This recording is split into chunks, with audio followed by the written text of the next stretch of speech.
مثال اخر واللي هو راه على كل حال اللغز في هذا رمضان، هذا السنه، اللي هو مسلسل التي يبث حاليا، مسلسل الدراما. مسلسل غريب جدا، رغم انه فكره جميله جدا، فكره تعالج واقع، ان شئت مازال ما دخلتش كاع في صلب في الموضوع. يعالج قضيه مهمه جدا، ولكن هناك مبالغه كبيره جدا في الحنكه الدراميه.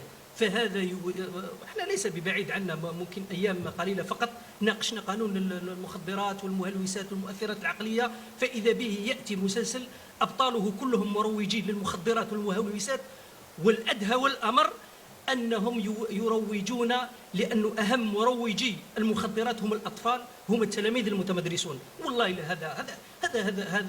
هذا جرم كبير في حق الجزائر.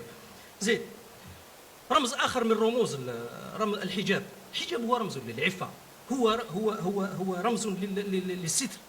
الان في هذا المسلسل يروج على ان الحجاب هو رمز لترويج المخدرات، بيع المخدرات، السهرات، الركوب في الدراجات الناريه. هذا لا يعقل اطلاقا.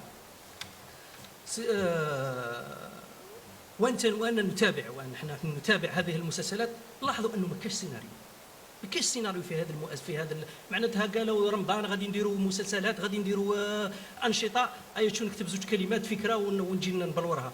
نشوفوا دول ماهيش بعيده علينا، دول عربيه، ما نروحوش الدول الاوروبيه، ما نروحوش لهوليوود، نروحوا للدول العربيه. والله سيناريوهات جاده، سيناريوهات مكتوبه بدقه. معناتها انا ما نستنتجه من هذا كله ان احنا يا خويا دخل المال في رمضان، والصلاه والسلام على رسول الله. سيد الوزير، ما هكذا تورد الابل.